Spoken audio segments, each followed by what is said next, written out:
What's up, guys, and welcome to another episode of the Powerhouse Mentality podcast. I am your host. I am Caitlin Kenneth Smith, and before we get into the episode, I just wanted to say, whether you're a new listener or a recurring listener, I want to say thank you. Thank you so much for taking the time out of your life to listen to the podcast, to support the mission of the podcast. And if you do find value from the podcast, do me a favor and please share this episode with somebody. Share it on your social media. And if you want some extra credit, I would love for you to write a review on Spotify or Apple, as well as leave a 5-star review if you find that the podcast is deserving. I've been doing this since 2022. It's been 3 years of the Powerhouse Mentality podcast, and I love doing this. I love talking to myself in my office on this mic and hoping that at least one person who's on the other side can get a little bit of whatever they're looking for, whether that be the message that they needed to hear in order to get going for the day or get them out of a difficult spot, or if it's just something that brings joy to your life. I know for me, listening to a podcast is just something that I love to do when I want to just gain something, when I want to just almost escape from the reality of my busy life. And I'm sure you can probably relate to that. I share so much on this podcast, personal stuff, things that I don't share with a lot of people, but I share it with the world on this podcast because I know that if my message, my story, my journey can help at least one person, then it's worth it. And I used to care about what other people think. And to an extent, I would be lying to myself if I said I don't care what anybody else thinks. But I'm getting to this point in my life where I really don't give a shit about what anybody says about me. Like, if you like me, cool. If you don't, I'm sorry, but I'm not for everybody. And that's okay. That's normal. And right now I'm reading the book, The Let Them Theory by Mel Robbins. And if you haven't read The Let Them Theory by Mel Robbins, you need to stop this podcast right now. Or while you're listening, go to Amazon and purchase that book and read that book because that book will change your life. I promise you. I think it's something that we all need to hear. And right now I'm about halfway through it. And there's so many valuable lessons in there. And Mel Robbins in general is one of my favorite people, one of my favorite speakers. If she's ever on a podcast, I'm like, I'm there. Her podcast is phenomenal as well. But I first heard her speak, I think it was like 4 years ago at this point. I was listening to the Ed Milet podcast, and she was on the podcast promoting her first book, which was the 5-second theory or the 5-second rule. And everything that she said, her tenacity, her level of communication, just everything she said just spoke to me. And it felt like she was literally talking to me. And I know that so many people can respond to that. And man, I'm just saying right now, if you gain nothing from this episode, take this, go get that book and read that book. It will change your life. It's one of the most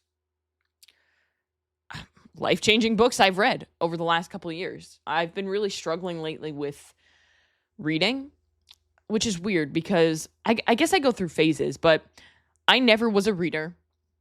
I was the kid who always would cliff note everything and never read any of the assigned books in school. And I felt like at the time I just said, I just don't like reading. But what it really was is I just don't like reading this kind of material that's almost forced upon me. And it's not like my thing, right? And then when I started to really focus on my career and when I started to excel as a sales manager, and when I was put in this position where I went from trainer to selling memberships, and it was completely different territory for me, I realized that I need to take initiative and take ownership and start teaching myself. And the best way to do that is podcasting. Like, listening to podcasts was a huge thing for me. One of my favorite podcasts that I always went to was the MF CEO Project by Andy Frisella. Right now, he changed the name and it's called Real AF. And it's completely different, to be quite honest, and I don't listen to it anymore. But I do occasionally go back to the old episodes of the MF CEO and listen to it because it's literally a blueprint on how to be successful. And it's all free information. Another thing that I did was I started venturing into reading. I literally remember one day, my general manager at the time told me of a book that I need to read, and he let me borrow his copy of what the hell is the name of the book? It's literally sitting behind me. Hold on, let me turn around. It's called How to Win Friends and Influence People by Dale Carnegie. I apologize for that little bit of a brain fart moment. But this is real. This is raw. This is my podcast. I do what I want. And I have those books up there for a reason so that I can turn around and know what I'm talking about. But How to Win Friends and Influence People by Dale Carnegie was the first personal development book that I ever read. And I remember going to a Starbucks and just sitting down and saying, okay, I'm going to read like for 30 minutes. And I ended up reading like almost half the book because I couldn't stop. I was so obsessed with it.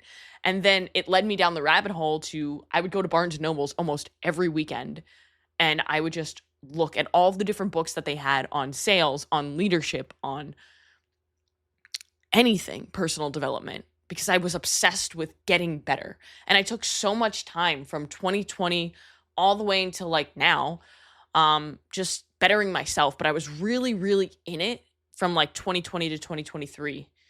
And the last 2 years, I've really, really struggled with being able to find like books that I really enjoy, like finding that passion again for reading. So over the last 6 months, I would pick up a book, read like a chapter or two, and then struggle every night to come back to it. But with this book, The Let Them Theory, I am like in it.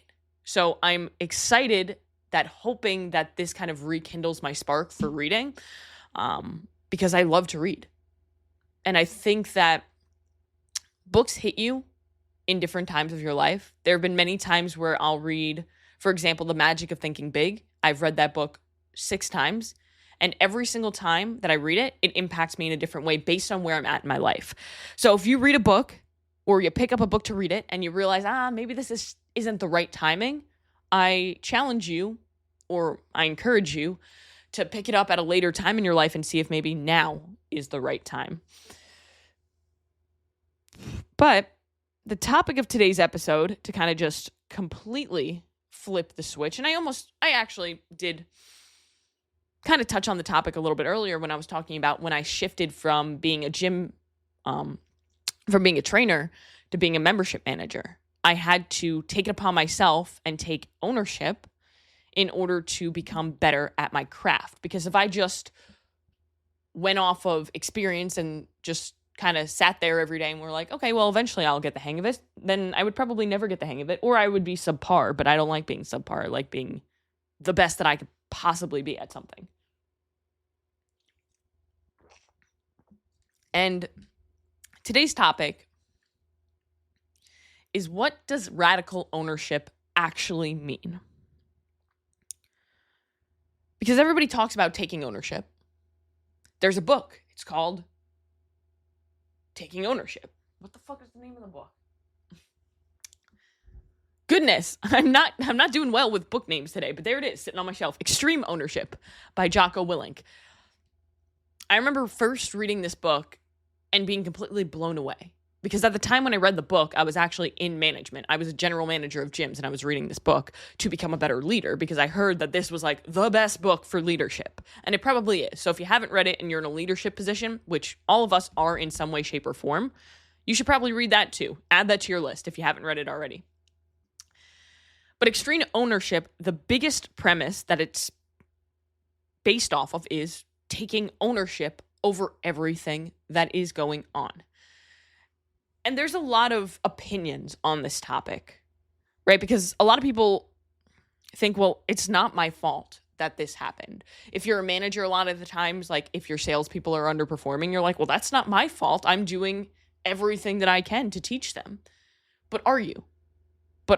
Like if somebody under you, your employee fails, is it their fault or is it your fault? A lot of the times, if we can actually go back and we can take ownership for something, it becomes our fault, and then we can fix it. Because when you take ownership for something, you're giving the power back to yourself and the power to take action and change something. And that's the most important thing about radical ownership, is that you don't want to blame everything on you. It's not about blaming yourself for something. It's about claiming power for something to be able to change it if it needs to be changed. So radical ownership doesn't equal blame. It's not about being guilty. It's not about shaming yourself or pointing the finger at yourself, although that is part of it. but it's about recognizing what's within your control, your inputs, your choices, and your reactions to what is going on in your life, and taking full responsibility for them. So one of the topics that Mel Robbins pounds in the book, The Let Them Theory, is that you cannot control how other people think. You cannot control what other people do. But what you can control is how you respond to what other people say and do. And that's 100% true in every area of your life. You can control your attitude, your effort, and your actions. And your actions fall under that category to your reactions.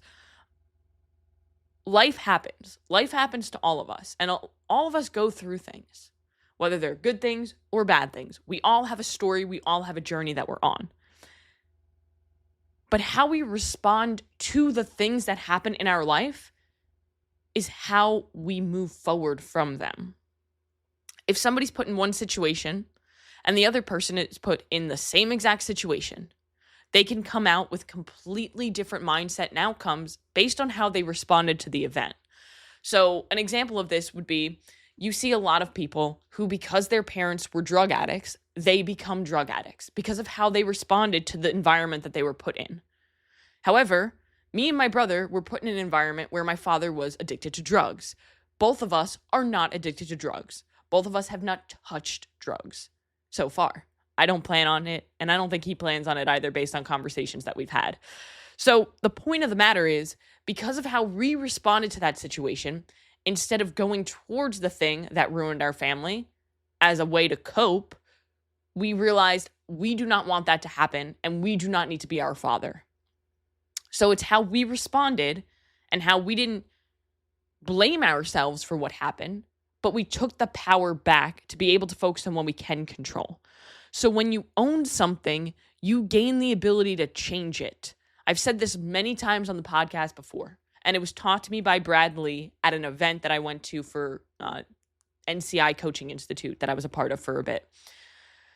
And that is, where the finger of blame goes is where the power goes. So if you continue to point the finger at your parents, your friends, your spouse, your boss, the government, that's where the power goes. But the second that you turn that finger around and point it at you, that's where you reclaim that power and you gain the ability to change the things that you can control.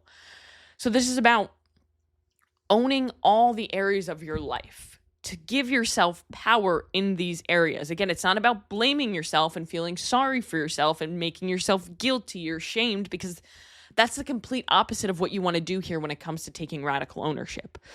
You want to own your time, own your energy, own your recovery, own your nutrition, own your reactions, because when you can own those things, you gain power and control to be able to level up in your life.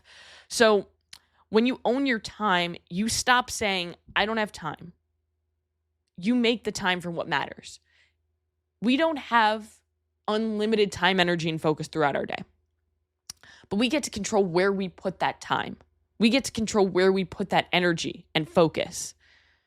So if you're somebody who is saying, like, I don't have enough time to work out, or I don't have enough time to meal prep, or I don't have enough time to work on my side gig that I really want to make into my main gig, remember that you make time for what matters. And if it matters to you, you will make the time. You will not find time. It's not just going to land on your lap.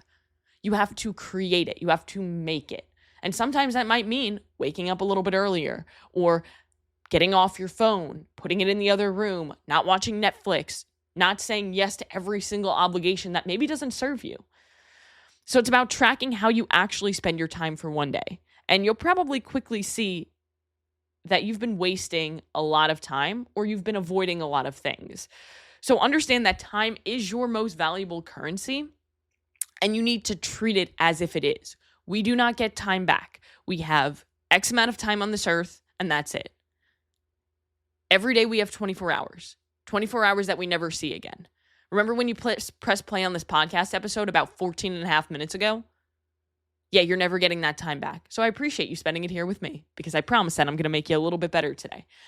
But understand that if you're using your time in a valuable way, you're going to get the most out of your life. And it's also not about being like, well, I'm going to grind all the time and sleep is for the weak. No, because sleep is a part of recovery, and sleep is essential. And unwinding is essential. All of these things are essential to allowing you to be your best. So it's about using your time wisely because it doesn't last forever. And that goes right into owning your energy and focus. Who and what drains it? Who or what fuels it? Pay attention to the people, to the environments, and to the habits that either light you up, like light your soul on fire, or burn you out. Because if they burn you out and they don't serve you and they're only stealing your peace, why do you have them? Why are those people in your life? Why are those things in your life? And a lot of the times it comes down to they're just in our life because we feel like we are obligated to keep them there. But understand, you have one life. It is your life. What makes you proud? What allows you to be your best version of yourself? Who and what is fueling you? And who and what is draining you? You can't always control what happens. Remember, you can't control what other people do. You can't control what cards life is going to deal to you. But you can manage how much you give and where you give that energy. Now, owning your recovery. This is important because skipping rest isn't hardcore. And for a long time, I thought it was. And I bet you did too. That was one of the biggest mistakes that I ever made, was neglecting my recovery. It led to injury. It led to burnout. It led to me feeling depressed, anxious all the time. It's not hardcore. It's reckless. If you're not sleeping enough, if you're not eating enough, if you're not managing your stress, if you're an athlete and you're not taking rest days or not taking active recovery days, you're self-sabotaging yourself, because recovery is a weapon. Use it, because those who don't use it, they might look real good right now, but in like a year, you probably won't even know who they are anymore. It's kind of like somebody who binges. A lot of the times people binge because they restrict so heavily that they feel like, oh, I don't need this, and then, or I can't have this, and then all of a sudden they're like, I need it now, and they eat all the Oreos instead of like 2. Where more people who are successful when it comes to their nutrition are people who don't restrict. Like I have a client, for example, who has a York peppermint patty every single night. One of them. She keeps it in her freezer. She has 1 or 2 of them a night. She tracks them in her nutrition. She fits them into her macros for the day. And she hasn't had any binging cycles because she is not restricting herself. She is having what she enjoys. She's fitting it into her goals and she's enjoying her life, as opposed to other clients that I've had or other people that I've answered questions for, who they are 100% during the week. And then Saturday, they completely binge out on pizza, on cookies, on ice cream, all the things that they told themselves they couldn't have during the week. But if they had a little bit of those things during the week, fitted into their nutrition, they wouldn't have those binging episodes, they wouldn't feel like shit, and they wouldn't be restarting every Monday. So understand that recovery is a weapon. Use it. Don't ignore it. Owning your nutrition. And this one might be a hard one for a lot of people to grasp or for a lot of people to accept, but it's the reality. And if you don't face the reality, you're always going to remain stuck. No one is force feeding you. No one is putting the Oreos in your mouth. Nobody's pressing order on that DoorDash. That's you. That's you. So you need to understand that in order for you to move forward and not be stuck, you need to take ownership of what you're doing, of those actions. So even when stress is high and life feels chaotic, what you put in your mouth is your choice. Nobody else is doing that to you or for you. It's you. So owning your nutrition, though, it doesn't mean being perfect, because perfection is bullshit. And if we aim for perfection, generally we fail. But it means being aware, and it means having intent behind everything that you do. Nutrition, just like recovery, is a weapon. It's your biggest superpower if you utilize it correctly. It's going to improve every area of your life. The next thing is owning your reactions. You don't control every situation, but you do control how you respond. And ownership here means slowing down before reacting, choosing alignment over impulse, and checking your ego. Haha, that's a hard one. Make sure you do that. Don't give power to the things that don't deserve it. You get to control where you put your power. So fucking control it. The bottom line here, and the biggest thing I want you to take away from this episode, other than the fact that you need to read the Let Them Theory book, is radical ownership isn't about being hard on yourself. It's about being honest with yourself. The biggest takeaway here is that radical ownership isn't about being hard on yourself. It's about being honest with yourself. You already have what you need. You just need to own it. And ownership is going to change your results. The difference between clients who crush it and clients who don't is that ownership speeds up that problem solving, and it puts you into that no problem, only solutions mindset, and it helps you be able to self-correct because you have the awareness behind what you're doing. This is your journey. No one's coming to save you, and you're in charge of how you show up. So clients who don't take ownership say things like, I was doing everything right, but nothing's working. Or life just got busy.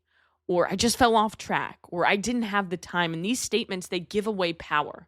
They're passive. They let circumstances drive the outcome instead of actions. Whereas clients who do take ownership, they say things like, I didn't prioritize the right things last week. I haven't been as consistent as I thought. This is on me and I'm ready to adjust. These clients look at the same situation, but through a lens of responsibility, and that changes everything.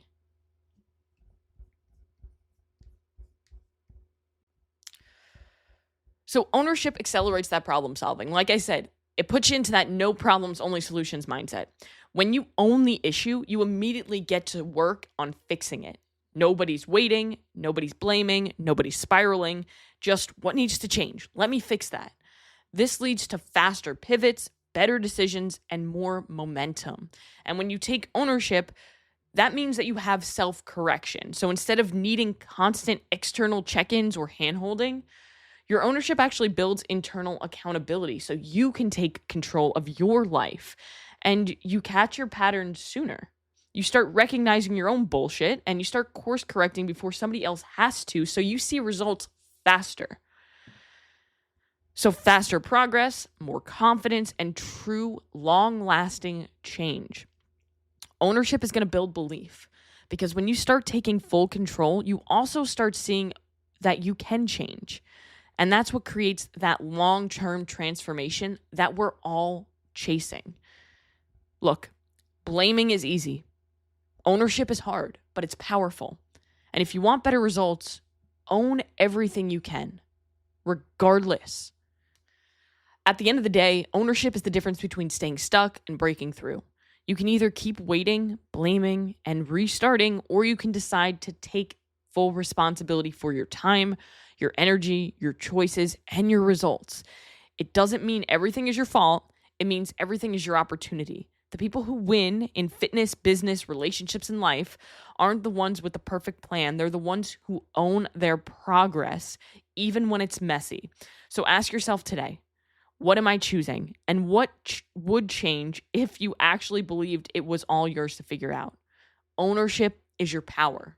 So use it and go out today and do one thing that's going to take you one step closer to where you want to be.